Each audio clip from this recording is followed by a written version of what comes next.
நம் ஆண்டவர் இயேசு கிறிஸ்துவின் நாமத்தினால் மகிழ்ச்சியும் சமாதானமும் நம் அனைவரோடும் இருப்பதாக. மத்தேயு 15:21-28 முடிய இயேசு அங்கிருந்து புறப்பட்டு தீர் சீதோன் ஆகிய பகுதிகளை நோக்கி சென்றார். அவற்றின் எல்லை பகுதியில் வாழ்ந்து வந்த கானானிய பெண் ஒருவர் அவரிடம் வந்து, ஐயா, தாவீதின் மகனே, எனக்கு இரங்கும், என் மகள் பேய் பிடித்து கொடுமைக்குள்ளாகி இருக்கிறாள் என கதறினார். ஆனால் இயேசு அவரிடம் ஒரு வார்த்தை கூட மறுமொழியாக சொல்லவில்லை. சீடர்கள் அவரை அணுகி, நமக்கு பின்னால் கத்திக் கொண்டு வருகிறாரே, இவரை அனுப்பிவிடும் என வேண்டினர். அவரும் மறுமொழியாக, இஸ்ரேல் குலத்தாருள் காணாமற் போன ஆடுகளாய் இருப்போரிடமே நான் அனுப்பப்பட்டேன் என்றார். ஆனால் அப்பெண் அவர் முன் வந்து பணிந்து, ஐயா, எனக்கு உதவியருளும் என்றார். அவர் மறுமொழியாக, பிள்ளைகளுக்குரிய உணவை எடுத்து நாய்க்குட்டிகளுக்கு போடுவது முறையல்ல என்றார். உடனே அப்பெண், ஆம் ஐயா, ஆனாலும் தங்கள் உரிமையாளரின் மேசையிலிருந்து விழும் சிறு துண்டுகளை நாய்க்குட்டிகள் தின்னுமே என்றார்.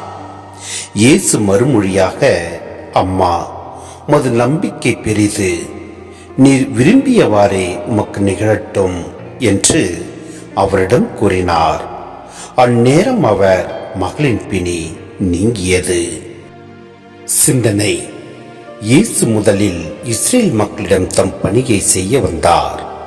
அப்பெண்ணின் வேண்டுதலை உடனடியாக மறுப்பது போல் இயேசு கடினமான வார்த்தைகளை கூறினார். அப்பெண் மனம் தளராமல் பணிந்து நின்று தொடர்ந்து உதவி கேட்டார். இயேசு பயன்படுத்திய நாய்க்குட்டி என்ற சொல் அப்போதைய சமூக வழக்கின் வெளிப்பாடு என்றாலும் அது அப்பெண்ணின் தாழ்மையை சோதித்தது. மேசையிலிருந்து விழும் சிறு துண்டுகள் கூட நாய்க்குட்டிகளுக்கு போதும் என்று அப்பெண் காட்டிய ஆழமான நம்பிக்கை இயேசுவை வியக்க வைத்தது.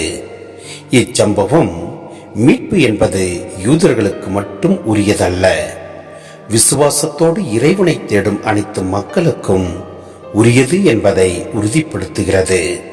எனவே சோதனைகள் மற்றும் தாமதங்கள் நம் வாழ்வில் ஏற்பட்டாலும் நம்முடைய மன்றாட்டுகளில் மனம் தளராமல் தொடர்ந்து விசுவாசத்துடன் இருக்க வேண்டும் என்பதை இப்பெண்ணின் வாழ்க்கை நமக்கு கற்றுத்தருகிறது. எனவே நம் வாழ்வில் எப்படிப்பட்ட சோதனைகள் ஏற்படினும் நம் விசுவாசத்தோடு ஆண்டவரிடம் நம்பிக்கை கொண்டு செயல்படுவோம். எல்லாம் அல்ல இறைவன் நம்மை நிறைவாய் ஆசீர்வதிப்பார். ஆமென்.